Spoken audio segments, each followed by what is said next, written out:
Hello students, today in this video we are going to read your lesson first, the last lesson written by Alphonse Daudet. About the author, लेखक के बारे में आप जानें. अल्फोंस डिडे 1840 से 1897 तक इनका लाइफ स्पान रहा है. Was a French novelist and short story writer.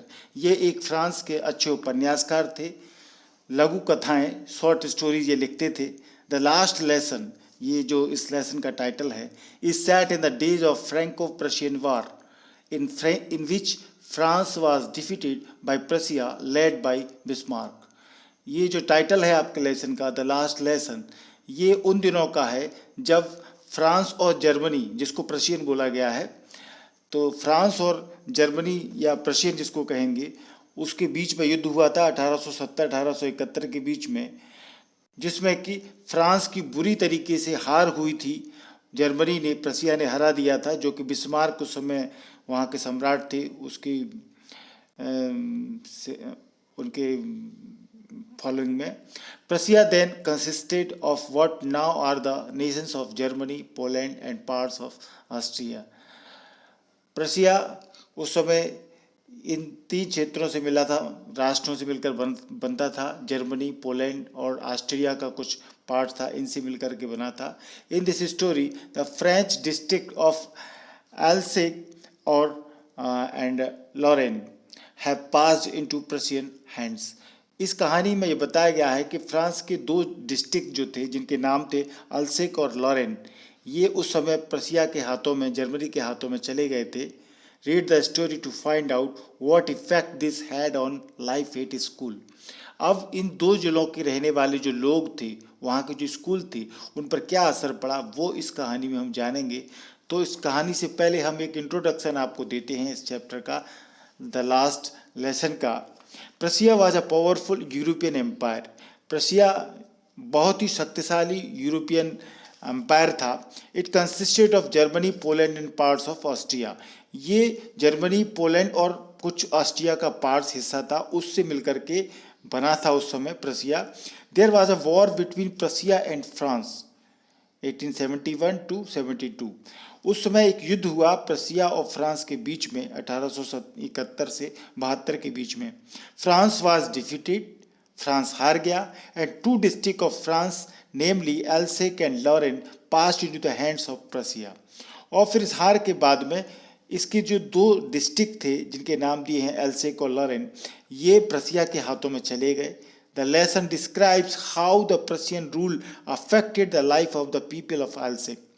इस पाठ में ये डिस्क्राइब किया गया है कि कैसे जब प्रसिया के लोगों का शासन हो गया, तो जर्मनी या प्रसियन की जो नियम थे, उन्होंने एल्सेक जो शहर था, उसके लोगों के जीवन को किस प्रकार से अफेक्ट किया, प्रभावित किया, ये बताया गया है. इसमें एक टीचर हैं M Hamel. M Hamel was a devoted teacher and patriot. M Hamel जो टीचर हैं, वो बहुत ही समर्पित, अपने देश के लिए समर्पित शिक्षक थे, देशभक्त थे. He taught French and loved it. वो फ्रेंच भाषा को बहुत ही अच्छे से पढ़ाते थे, फ्रेंच भाषा को प्यार करते थे, क्योंकि उनके देश की भाषा थी, मदर टंग थी उनकी. An order from the Prussian rulers stop the teaching of French. अब जब शासन हो गया एल्सेक और लॉरेन पर, तो फिर प्रसिया के जो शासक थे, उन्होंने फ्रेंच की जो पढ़ाई लैंग्वेज की होती थी, उसको बंद करा दिया. Instead they imposed German on them. और वहाँ के लोगों पर उन्होंने जर्मन भाषा को थोप दिया, इम्पोज कर दिया. This डिसमेड M हैमिल. और इस बात से एम हैमिल जो टीचर थे, वो निराश हो गए. He told his peoples and the elders of the village that they must stick to their mother tongue. वो इस पाठ में बताते हैं अपने शिष्यों को और जो गांव के लोग हैं उनको कि आपको अपनी भाषा से, मदर टंग से चिपके रहना चाहिए. Only it could help them to regain their freedom from the foreign rule. केवल यही बात, भाषा से चिपके रहने की बात ही आपको हासिल द्वारा से स्वतंत्रता करा सकती है, द्वारा से आप अपनी स्वतंत्रता प्राप्त कर सकते हैं, रिगेन कर सकते हैं इन विदेशी शासकों से. The experiences are described by one of the peoples named French. अब इस लेसन में पूरा जो अनुभव बताया गया है, वो एक शिष्य है जिसका नाम है फ्रेंच, उसके द्वारा इस पूरे अनुभव को बताया गया है। तो कहानी जब स्टार्ट होती है तो आप देखेंगे, उसको स्टार्ट करते हैं। Let's start. I started for school very let that morning and was in great dread of a scolding. उस दिन सवेरे मैं स्कूल देर से चला था और मुझे डर था। ये पूरी बात जो है वो फ्रेंच, जो उनका शिष्य है एम हेमिल का, उसके द्वारा बोली गई है, वही नरेटर है। तो वो बताता है कि उस दिन सवेरे मैं स्कूल देर से चला था और मुझे डर था कि मुझे डांट पड़ेगी। स्कॉल्डिंग यानी डांट पड़ना, डांट डपट। Specially because M Hamel had said that he would question us on participles। खास तौर से इसलिए डांट पड़ेगी कि एम हेमिल जो टीचर हैं उन्होंने कहा था कि वो हमसे पार्टिसिपल पर प्रश्न पूछेगा। जो ग्रामर का टॉपिक होता है पार्टिसिपल इन्फिनिटिव, उन पर प्रश्न पूछेगा। And I did not know the first word about them. और मैं उनके बारे में यानी पार्टिसिपल्स के बारे में पहला अक्षर, पहला प्रथम शब्द भी नहीं जानता था। For a moment, I thought of running away and spending the day out of doors। पल भर के लिए तो मेरे मन में आया, मैंने सोचा कि मैं भाग जाऊं, भाग करके पूरे खुले वातावरण में अपना दिन व्यतीत करूं, यानी स्कूल न जाऊं। आउट ऑफ डोर्स यानी बाहर रहूं स्कूल से। It was so warm so bright. उस दिन का मौसम गर्म और सुहावना था, धूप निकली हुई थी। The birds were chirping at the edge of the woods.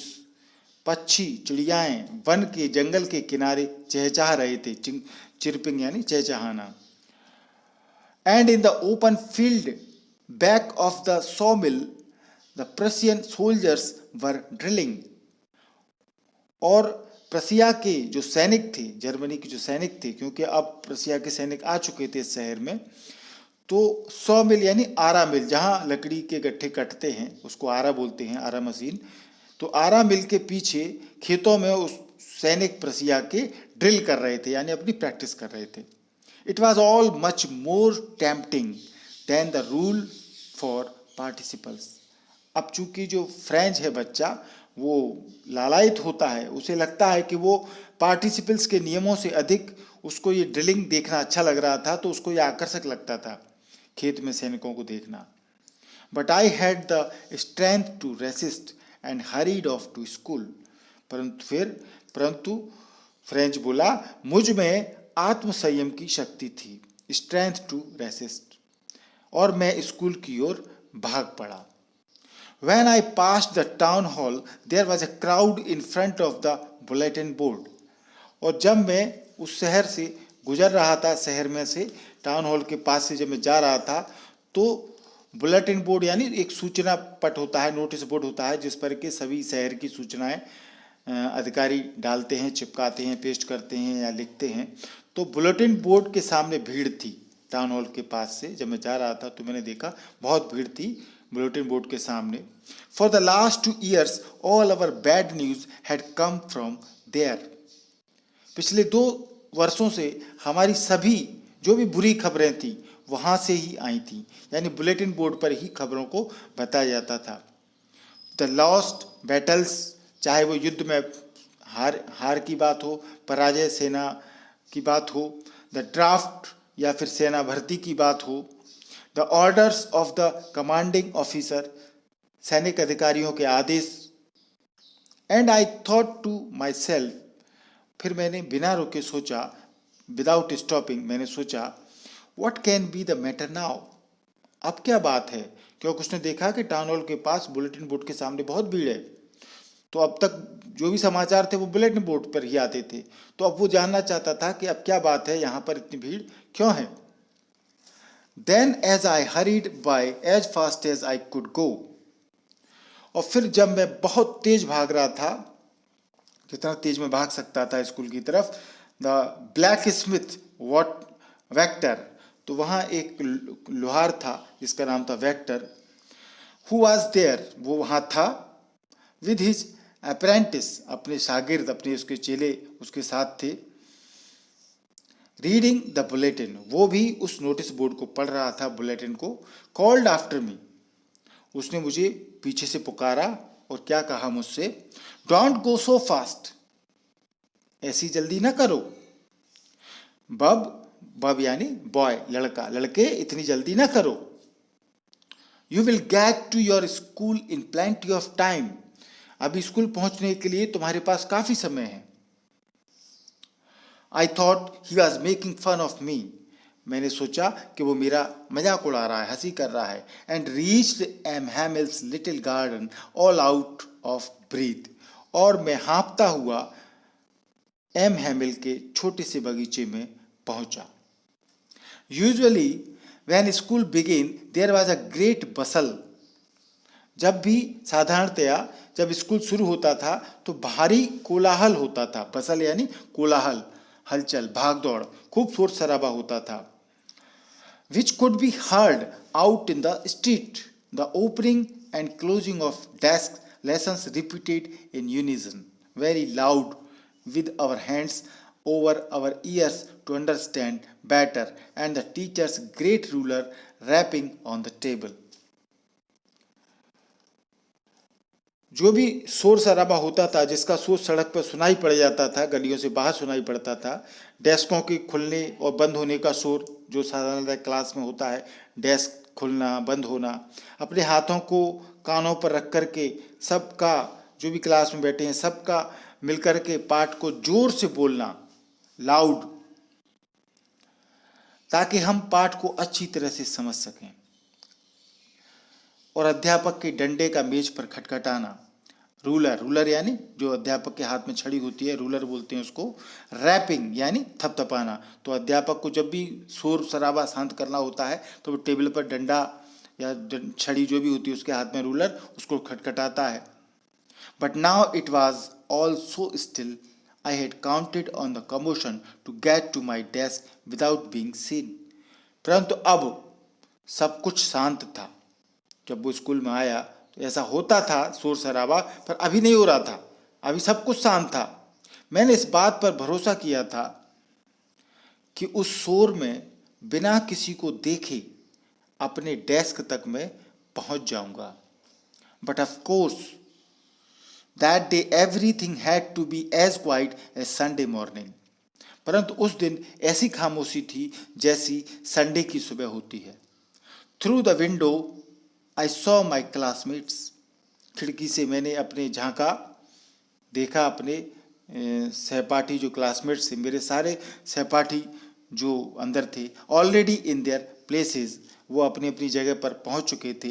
And M Hamel walking up and down with his terrible iron ruler under his arm, और एम हैमिल जो टीचर थे वो अपना भयानक डंडा, रूलर बगल में अपने कांख में दबाए हुए इधर उधर घूम रहा था, अप एंड डाउन यानी इधर उधर। I had to open the door and go in before everybody, मुझे दरवाजा खोलकर सबके सामने प्रवेश करना था। You can imagine how I blushed and how frightened I was. आप कल्पना कर सकते हैं, इमेजिन कर सकते हैं कि मैं कितना लज्जित, ब्लस्ड, और कितना भयभीत होऊंगा उस समय। बट नथिंग हैपेंड, परंतु कुछ न हुआ। M Hamel saw me and said very kindly, go to your place quickly little French, we were beginning without you. M Hamel ने मुझे देखकर बड़ी दयालुता से कहा, काइंडली कहा, अपनी जगह जल्दी से जाओ छोटे फ्रेंच, हम तो तुम्हारे बिना ही पाठ शुरू करने वाले थे। I jumped over the bench and sat down at my desk. मैंने बेंच के ऊपर से छलांग लगाई और अपनी डेस्क पर जा बैठा। Not till then, when I had got a little over my fright, did I see that our teacher had on his beautiful green coat, his frilled shirt. फिर भी मेरा भय दूर न हुआ था। मैंने ये भी नहीं देखा कि हमारे जो टीचर थे उन्होंने एक सुंदर हरा कोट, ब्यूटीफुल ग्रीन कोट पहना हुआ था। हिज फ्रिल्ड, फ्रिल्ड यानी झालर लगी हुई, झालर लगी हुई जिसमें कि शर्ट होती है, उसमें झालरदार कमीज वो पहने थे, हरा कोट पहने थे और छोटी रेशमी काली कड़ाईदार टोपी पहन रखी थी। The little black silk cap all embroidered, embroidered यानी किनारे पर कढ़ाई होती है तो उसको एम्ब्रॉयडर्ड कहते हैं, तो इस तरह की टोपी पहनी हुई थी। That he never wore except on inspection and prize days, जिन्हें ये जो कपड़े थे इनको एम हैमिल सिवाय निरीक्षण या जब वो कोई इंस्पेक्शन करते थे या फिर कोई इनाम के कार्यक्रम में जाते थे, प्राइज डिस्ट्रीब्यूशन वाले प्रोग्राम में जाते थे, उन दिनों में ही वो पहनते थे, पर वो आज पहने थे। Besides the whole school seemed so strange and solemn, और इसके अतिरिक्त समस्त स्कूल बड़ा विचित्र और काफी गंभीर प्रतीत हो रहा था। But the thing that surprised me most was to see on the back benches that were always empty, the village people sitting quietly like ourselves. परंतु मैं ये देखकर सर्वाधिक चकित हुआ कि पिछले बेंच, जो क्लास में पीछे की बेंचें थी, पिछली बेंचों पे जो हमेशा खाली पड़ी रहती थी, उन पर गांव के लोग हमारी तरह चुप बैठे थे। Old Hauser, with his three-cornered hat, the former mayor, the former postmaster, and several other besides. उस गांव का व्यक्ति था एक बूढ़ा, जिसका नाम था हौसर। बूढ़ा हौसर अपनी एक टोपी पहने था, तिकोनी टोपी पहने था वो, थ्री कॉर्नर्ड हैट, और उसके अलावा वहां पहले के पूर्व के मेयर थे, पहले के पोस्टमास्टर भी वहां थे और भी अन्य कई लोग थे इसके अतिरिक्त। एवरीबडी लुक्ड सैड, हर कोई उदास लग रहा था। And Hauser had brought an old primer thumbed at the edges and he held it open on his knees with his great spectacles lying across the pages.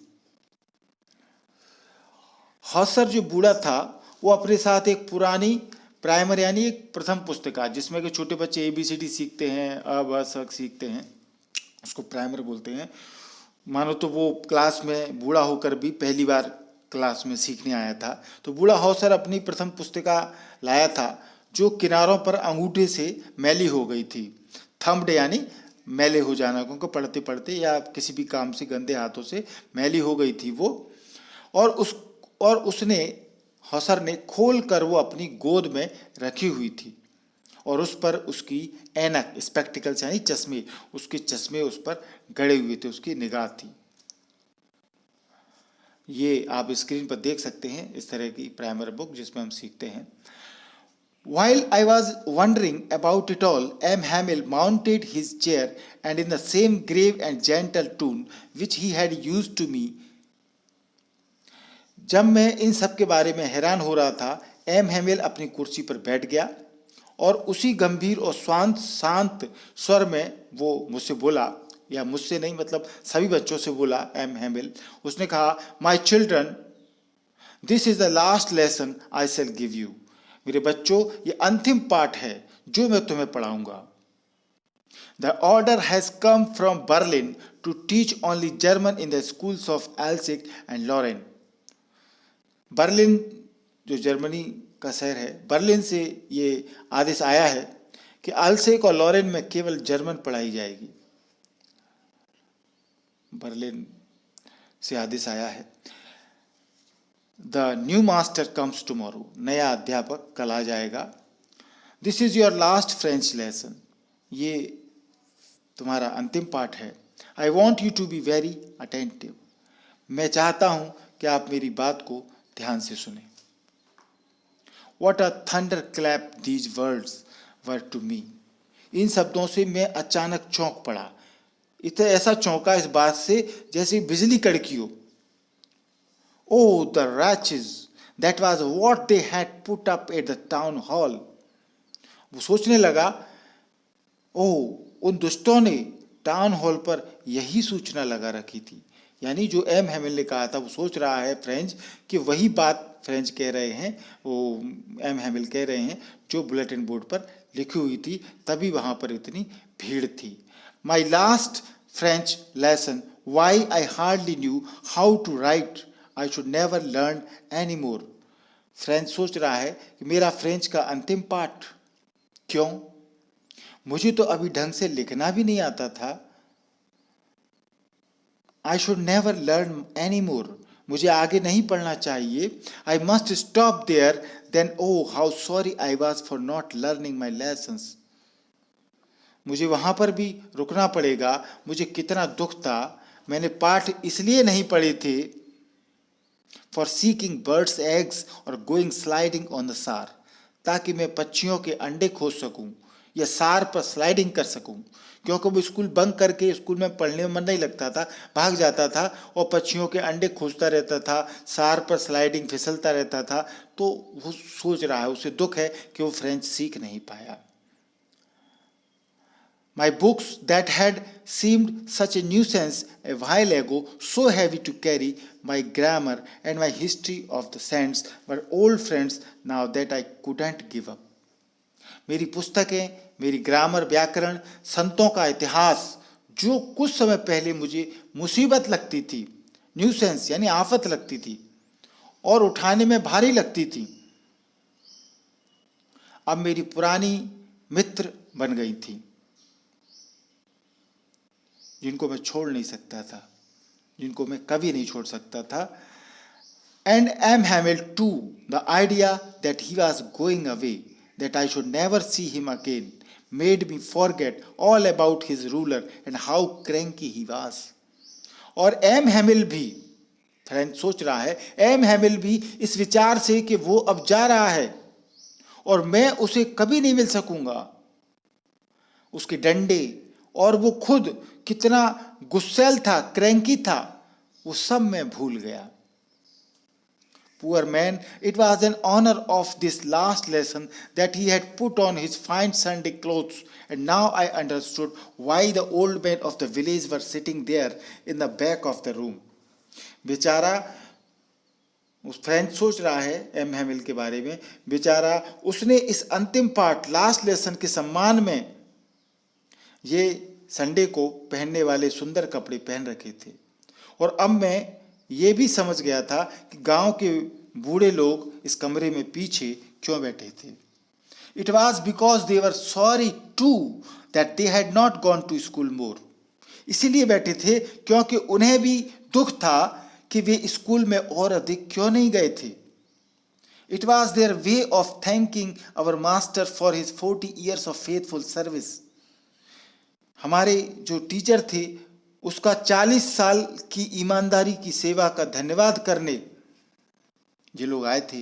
And of showing their respect for the country that was theirs no more, और उस देश के प्रति जो अब उनका नहीं रहा था क्योंकि उस पर कब्जा हो गया था, सम्मान प्रकट करने का उनका ये ढंग था और सब लोग यहाँ इकट्ठे हुए थे।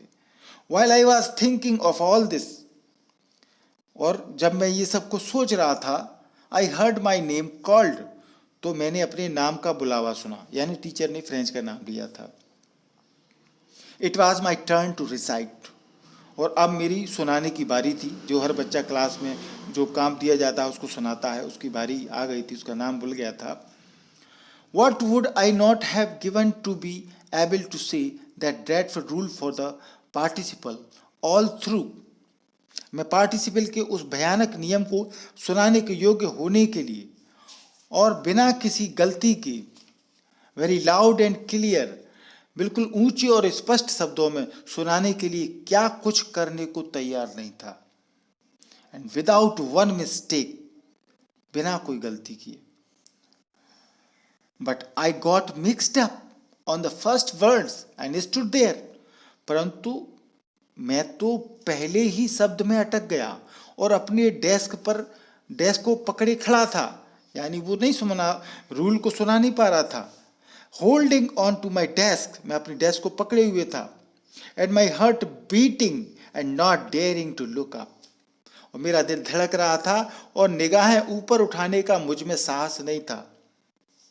आई हर्ड एम हैमिल से टू मी, मैंने एम हैमिल को मुझसे बात करते हुए सुना। एम हैमिल ने कहा, आई वॉन्ट स्कॉल्ड यू, मैं तुम्हें नहीं डांटूंगा। लिटिल फ्रेंच, मैं तुम्हें नहीं डांटूंगा। You must feel bad enough, तुम्हें तो बहुत बुरा लग रहा होगा। सी हाउ इट इज, देखो ये बात है।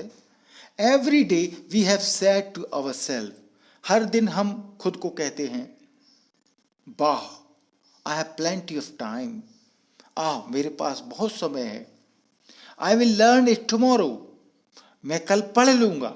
और हर बच्चा ऐसा करता है, जो आज पढ़ना चाहिए उसको वो अगले दिन पर टाल देता है। वो ये कहता है आज तो बहुत टाइम है मेरे पास, कल पढ़ लूंगा, कोई बात नहीं, आज खेल लेते हैं। ऐसा ही वो कहने की कोशिश कर रहा है। And now you see where we have come out, अब देखो कि हम कहाँ आ गए हैं, यानी मुसीबत आ गई है।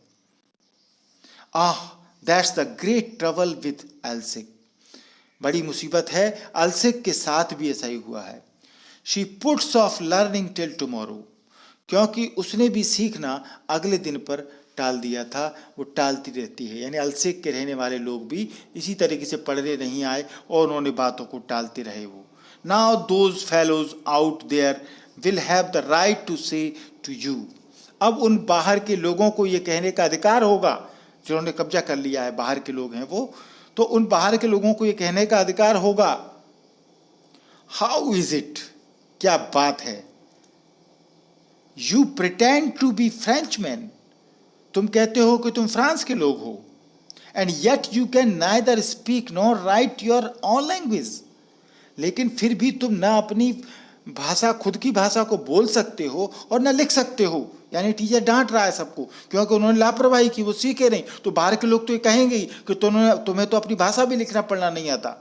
But you are not the worst, परंतु फ्रेंच को वो कहता है, परंतु छोटे फ्रेंच, तुम्हारी दशा सबसे खराब नहीं है। Poor little French, we have all a great deal to reproach our self with, हम खुद को बहुत बातों के लिए धिक्कार सकते हैं। रिप्रोच यानी धिक्कारना, टीचर डांट रहा है सबको।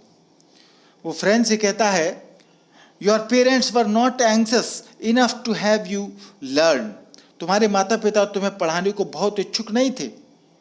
दे prefer to put you to work on a farm or at the mills so as to have a little more money, वे तुम्हें किसी खेत या मिल में काम पर लगाना चाहते थे ताकि थोड़ा पैसा और मिल जाए, पैसा कमा सको तुम। And I have been to blame also, और मैं भी दोषी हूं।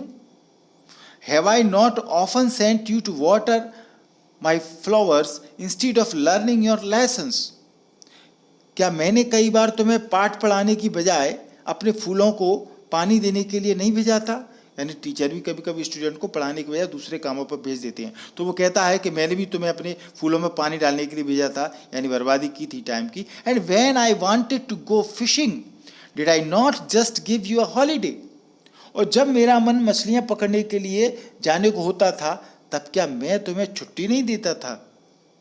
यानी वो कहता है, अपनी गलतियों को भी बताता है एम हैमिल कि मैंने भी लापरवाही की है। Then from one thing to another, M. Hamil went on to talk of the French language.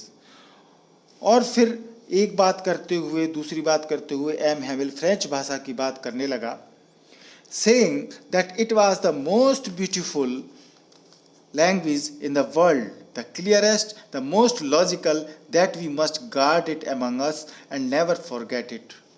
वो कहने लगा कि ये भाषा संसार की सभी भाषाओं से सुंदर है, सबसे अधिक स्पष्ट है और लॉजिकल है, तर्क संगत है। हमें इसे याद रखना चाहिए, रक्षा करनी चाहिए इस भाषा की, और इसे कभी नहीं भूलना चाहिए। Because when a people are enslaved as long as they hold fast to their language, it is as if they had the key to their prison. क्योंकि जब कोई राष्ट्र गुलाम बन जाता है, तो जब तक वे अपनी भाषा से पक्की तरह जुड़े रहते हैं, तब तक उनके पास अपनी जेल की चाबी रहती है, यानी जेल से निकलने की चाबी रहती है। यदि लोग अपनी भाषा से जुड़े रहें तो वो गुलामी से आज़ाद हो सकते हैं। Then he opened a grammar and read us our lesson. फिर एम हैमिल ने व्याकरण की पुस्तक खोली और हमारा पाठ पढ़ाया। I was amazed to see how well I understood it. मुझे आश्चर्य हुआ कि ये पाठ मेरी समझ में कितनी अच्छी तरह से आ गया। All he said seemed so easy, so easy. जो कुछ उसने कहा वो बहुत सरल लगा। I think too that I had never listened so carefully. और मैं यह भी सोचता हूँ कि मैंने पहले यह कभी इतने ध्यान से नहीं सुना था. And that he had never explained everything with so much patience. और न ही उसने यानी टीचर ने कभी इतने धैर्य से समझाया था. It seemed almost as if the poor man wanted to give us all he knew before going away and to put it all into our heads at one stroke. ऐसा प्रतीत होता था कि वो बेचारा टीचर हमें सब कुछ देना चाहता था जो उसे आता था और एक ही बार में हमारे दिमाग में वो भरना चाहता था. एट वन स्ट्रोक वो सब कुछ भरना चाहता था. After the grammar we had a lesson in writing. That day M. Hamill had new copies for us written in a beautiful round hand France Alsek. व्याकरण के बाद हमें लिखाई का पाठ मिला. उस दिन एम हैमिल हमारे लिए नई कॉपियां लेकर आया था जिनमें सुंदर गोल हस्तक्षेप से लिखा हुआ था France Alsace. They looked like little flags floating everywhere in the school room. वे ऐसे लग रहे थे जैसे हमारे डेस्कों के ऊपर डंडों में लगे छोटे छोटे झंडों की भांति. Hung from the rod at the top of our desk. वो स्कूल के कमरे में सब और लहरा रहे थे, ऐसे अक्षर वो लग रहे थे. You ought to have seen how everyone set to work. आप देखते हैं कि किस प्रकार सब कोई काम में लगा था. And how quiet it was. और वहाँ कैसी शांति थी. The only sound was the scratching of the pens over the paper. एकमात्र ध्वनि कागज पर चलते हुए कलमों की थी. जो छोटे बच्चे कुछ कागज पर कर रहे थे स्क्रैचिंग, उसकी आवाज़ थी. अगले वीडियो में आपको इसका द लास्ट लेसन का पार्ट 2 जरूर मिलेगा. जल्दी ही आप इंतजार करें, सब्सक्राइब करें. थैंक यू पूरा वीडियो देखने के लिए. एमपी इंग्लिश क्लासेस को सब्सक्राइब नहीं किया है तो जल्दी सब्सक्राइब करें. लाल कलर से सब्सक्राइब लिखा हुआ दिख रहा होगा, उसको आप टच करेंगे तो उसको टच करते ही ये वाइट कलर में बदल जाएगा. चैनल सब्सक्राइब हो चुका है. बगल में बेल आइकन को जरूर दबाएं. 3 ऑप्शन आएंगे, इसमें सबसे ऊपर का ऑप्शन ऑल. आप इसको टच करेंगे तो मैं जो भी वीडियो बनाऊंगा वो तुरंत आपके मोबाइल में नोटिफिकेशन के रूप में पहुंच जाएगा. और इसी तरह के वीडियो आपको देखना है तो हमने एमपी इंग्लिश क्लासेस पर प्लेलिस्ट बना रखी है. आप इस प्लेलिस्ट में जाएंगे तो आपको grammar related, writing skill related सारे वीडियो आपको टेक्स्ट बुक रिलेटेड मिल जाएंगे और आप अच्छे से पढ़ सकते हैं. इस वीडियो को पूरा देखा, थैंक यू. वीडियो अच्छा लगा हो तो लाइक और शेयर करें. कोई प्रॉब्लम हो तो हमें कमेंट करके जरूर बताएं. Thank you.